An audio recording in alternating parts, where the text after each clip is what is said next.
मेरा नाम चिंटू है और मैं आगरा दिल्ली का रहने वाला हूँ। मैं एक सिंपल सा लड़का हूँ। मेरी उम्र 23 साल है।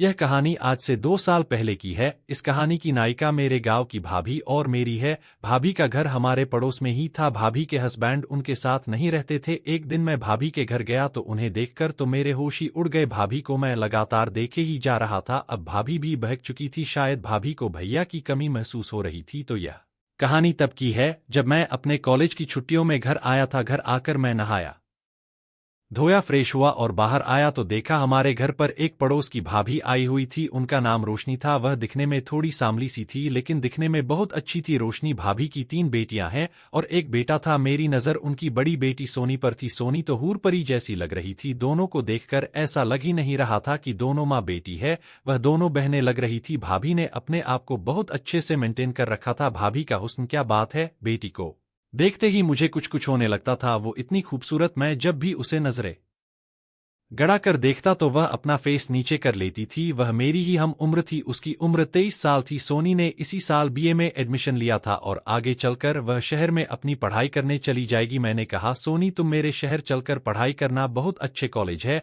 वहां पर और मेरी जान पहचान भी बहुत है। तुम्हें कोई अच्छा सा कमरा किराए पर ले दूंगा। सोनी बोली, हाँ अगले साल। हमने भी यही सोचा लेकिन मैं तो अपना मतलब पूरा करना चाहता था। भाभी की एक बहन थी, उसकी शादी भी उनके ही देवर से हुई थी। उसका नाम सोनम था। वह दिखने में बिल्कुल स्लिम और गोरा बदन था। उनकी 2 बेटे थे। खैर मैंने रोशनी भाभी से थोड़ी बात की और बाहर निकला गांव घूमने, यह कहकर कि भाभी फिर मिलती हैं। कसम से भाई, भाई की तो लॉटरी ही निकल गई थी। इतनी खूबसूरत भाभी। फिर मैं दोस्तों के पास पहुंचा। मेरे पास से तो एक बहुत ही सुंदर औरत निकल कर गई। तो मैंने दोस्तों से पूछा कि यह कौन थी तो उन्होंने बताया कि मेरे पड़ोस की एक भाभी जिसका नाम श्यामा था। उसकी शादी को ज्यादा टाइम नहीं हुआ था। श्यामा भाभी बहुत खूबसूरत है। सब लोग इसके ही आगे पीछे मंडराती रहती हैं। अभी इसकी नई नई शादी हुई है। श्यामा भाभी के हस्बैंड आर्मी में है तो वो बाहर ही रहते थे। श्यामा भाभी का घर मेरे घर से बिल्कुल चिपका हुआ है।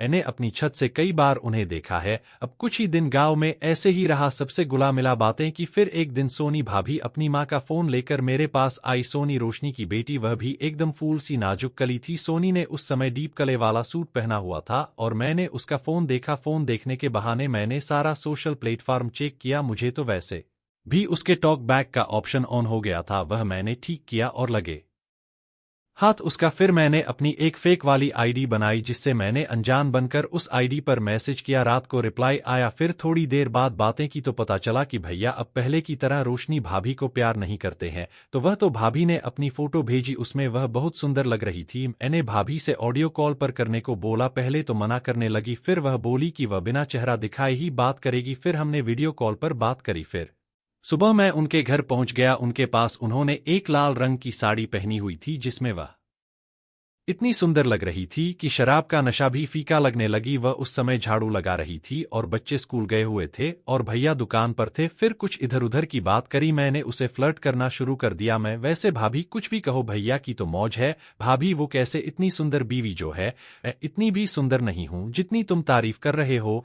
आप तो हो ही उनका ख्याल रखने के लिए। भाभी, अच्छा आज तुझे यह ख्याल कैसे आया? मुझे तो पता चल गया था कि भाभी इस तरह से बात क्यों कर रही है, इसलिए मैं बिंदास बोला, मैं ख्याल का क्या है भाभी, वह तो आते जाते रहते हैं लेकिन मैंने तो ठान लिया है कि मेरी जो बीवी होगी वह बिल्कुल आप जैसी होनी चाहिए। भाभी मुस्कुराते हुए, क्यों, ऐसा क्या है मुझ में जो तुझे दिख गया? मैंने उस समय अपना जिम वाला लोअर पहना हुआ था तो मैं और भी अच्छा लग रहा था। मैंने पूछा कि भाभी क्या भैया आपका ध्यान नहीं रखते? भाभी बोली, क्या मतलब, यह क्या बोल रहे हो? मैं वही कर रहा हूँ जो आप चाहती हैं।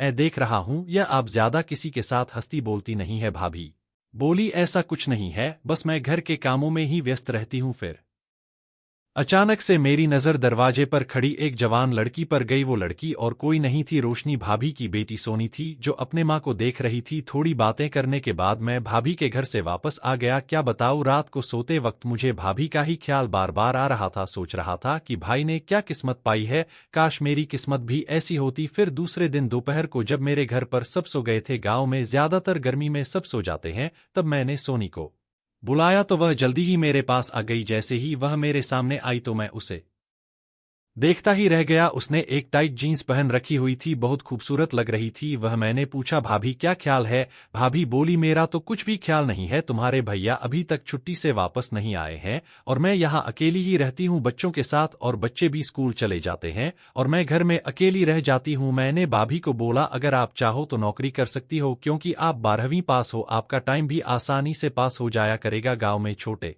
मोटे स्कूलों में 12वीं क्लास तक पढ़ाई की हुई है, जिसने स्कूल में टीचर की नौकरी मिल जाती है। आप कोशिश करके देखिए, शायद आपको भी नौकरी मिल जाए और आपका टाइम भी आसानी से कट जाएगा। और फिर बोली, ठीक है, मैं कोशिश करके देखूंगी, लेकिन पहले तुम्हारे भैया से बात करनी पड़ेगी। अगर वह राजी हो गए तो तभी मैं यह सब पॉसिबल है। भाभी बोली कि तुम शहर में क्या करते हो? मैं बोला, भाभी मैं तो शहर में अभी पढ़ाई कर रहा हूँ, जब मेरी ग्रेजुएशन पूरी हो जाएगी तो फिर मैं नौकरी के लिए अप्लाई कर दूंगा। वहां पर मेरे बहुत अच्छे दोस्त हैं, सब बहुत अच्छे हैं। अगर मुझे नौकरी शहर में मिल जाती है तो मैं शहर में ही सेट हो जाऊंगा और फिर गांव में कभी कभी आऊंगा।